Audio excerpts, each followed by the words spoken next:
Hi hello അസ്സാം വലൈക്കും. വൈകിട്ട് നല്ല മഴയാണ് കേട്ടോ. അപ്പോൾ രാവിലെ നല്ല ഫ്രഷ് ആയിട്ടുള്ള ബോട്ടി കിട്ടിയിട്ടുണ്ടായിരുന്നു. ഞങ്ങളുടെ നാട്ടിൽ ഇതിന് ബോട്ടിയാണ് കേട്ടോ പറയാം. നിങ്ങളുടെ നാട്ടിൽ ഇതിന് എന്താ പറയാന്നുള്ളത് കമൻറ്റ് ചെയ്യണേ. ഈ പോത്തിൻ്റെ പള്ളഭാഗം എന്നൊക്കെ പറയും. അപ്പോൾ അത് നന്നായിട്ട് കഴുകി വൃത്തിയാക്കി ഞാനൊരു ഉരുളിലേക്ക് ഇട്ട് കൊടുത്തിട്ടുണ്ട്.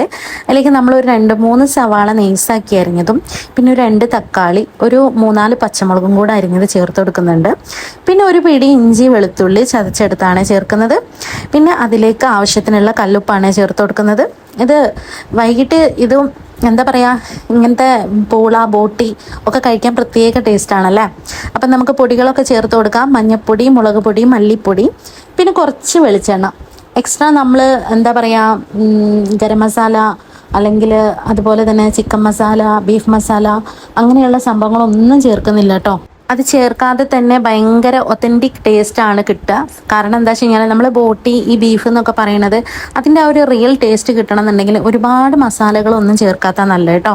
അപ്പോൾ ഇതൊക്കെ ചേർത്തതിന് ശേഷം കൈ വെച്ച് നന്നായിട്ട് തിരുമ്മി മിക്സ് ചെയ്യണം. അതിൻ്റെ ശേഷം അതിന് വേവാൻ വേണ്ടി ആവശ്യമുള്ള വെള്ളം ഒഴിച്ചു കൊടുത്തതിന് ശേഷം കുറച്ച് കറിവേപ്പിലയും കൂടെ ഇട്ടിട്ട് വിറകടുപ്പിൽ വെച്ചിട്ടാണ് വേവിക്കുന്നത്. അപ്പോൾ വൈകിട്ടുള്ള പരിപാടിക്കാണിത്. അപ്പോൾ ഇതിൻ്റെ കൂടെ കുത്തപ്പാണ് ഇതിൻ്റെ കൂടെ കഴിക്കുന്നത് കേട്ടോ. നമ്മൾ കുത്തപ്പം ഓട്ടട എന്നൊക്കെ പറയും. ഇതിന് ഇനി വേറെ എന്തെങ്കിലും പേരുണ്ടോയെന്ന് അറിയില്ല കേട്ടോ. അതും ഈ ഒരു ബോട്ടി കറി ഭയങ്കര ടേസ്റ്റാണ്. അത് ചൂടോടെ ഇങ്ങനെ ചുട്ടെടുക്കും. അതുപോലെ തന്നെ നമ്മൾ ഈ വേവിച്ചെടുത്തിട്ടുള്ള ബോട്ടിയും കൂടെ അതിൽ ചേർത്ത് കഴിക്കുമ്പോൾ ഒന്നും പറയില്ല, അസാധ്യ ടേസ്റ്റാണ്. അപ്പം നമ്മുടെ ബോട്ടിയിലുള്ള വെള്ളമൊക്കെ കുറച്ചീച്ച വറ്റി വരുന്നുണ്ട്. ഈ സമയത്ത് നമുക്ക് കുറച്ച് കുരുമുളക് പൊടിയൊക്കെ ചേർത്ത് കൊടുക്കാം കേട്ടോ. പിന്നെ വേറെ ഞാൻ പറഞ്ഞില്ല, വേറെ പൊടികളൊന്നും ചേർക്കുന്നില്ല. കുറച്ചും കൂടെ വെളിച്ചെണ്ണ ഒഴിച്ചു കൊടുക്കുന്നുണ്ട്, ആ എരിവ് ഒന്ന് ബാലൻസ് ചെയ്യാൻ വേണ്ടിയിട്ട്. അപ്പോഴത്തേക്കും നമ്മൾ അടുപ്പിൽ നിന്ന് നമ്മളെ ബോട്ടി ഇറക്കി വെച്ചിട്ട് നേരെ നമ്മൾ കുത്തപ്പച്ചട്ടി വെച്ച് കൊടുത്തിട്ടുണ്ട്. ഒരു ഓട്ടുചട്ടിയാണ് കേട്ടോ. അപ്പോൾ ചൂടായി വരുന്ന സമയത്ത് നമ്മൾ ആക്കി വെച്ചിരിക്കുന്ന മാവ് നമ്മൾ 2 കയ്യിലാണ് കേട്ടോ ഒഴിച്ചു കൊടുക്കുന്നത്. 2 തവി മാവാണ് ഒഴിച്ചു കൊടുക്കുന്നത്. ഈ മാവ് ഒഴിച്ച പാടെ നമ്മൾ കുറച്ച് നേരം ഒന്ന് വെയിറ്റ് ചെയ്യണം. കുറച്ച് ബബിൾസ് ഒക്കെ വരും കേട്ടോ. അത് ബബിൾസ് വരുന്നതിന് മുമ്പ് പെട്ടെന്ന് നമ്മൾ മൂടി വെക്കേണ്ട ആവശ്യമില്ല. അങ്ങനെ ബബിൾസ് വന്നതിന് ശേഷം നമ്മൾ മൂടി വെച്ച് ഇതുപോലെ വേവിച്ച് തുറക്കുമ്പം ഈ ഒരു കറക്റ്റ് ഈ ഒരു പരുവത്തിൽ നമുക്ക് കിട്ടും കേട്ടോ.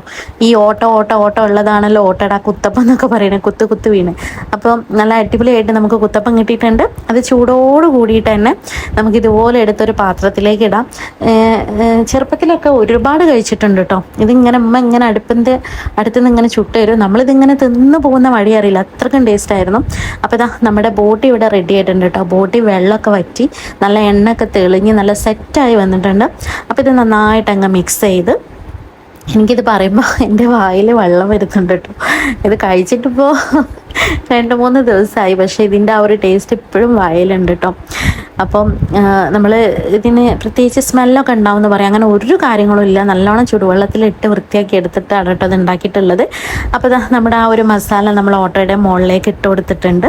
അതെല്ലാം കൂടെ മിക്സ് ചെയ്ത് കൂടുതലൊരു കട്ടൻ ചായയും കൂടെ കൂട്ടി ഒരു പിടി അങ്ങ് പിടിച്ചപ്പോൾ എൻ്റെ പറയോ ഒന്നും പറയണ്ട, അത്രയ്ക്ക് ടേസ്റ്റായിരുന്നു. എല്ലാവരും ഒന്ന് ട്രൈ ചെയ്ത് നോക്കണം. കൂടുതൽ എൻ്റെ വീഡിയോ ഇഷ്ടപ്പെട്ടാൽ ഒന്ന് ലൈക്ക് ചെയ്യാനും ഷെയർ ചെയ്യാനും കമൻറ്റ് ചെയ്യാനൊന്നും മറക്കരുത് കേട്ടോ. കൂടുതൽ സബ്സ്ക്രൈബ് ചെയ്യാനും മറക്കരുത്.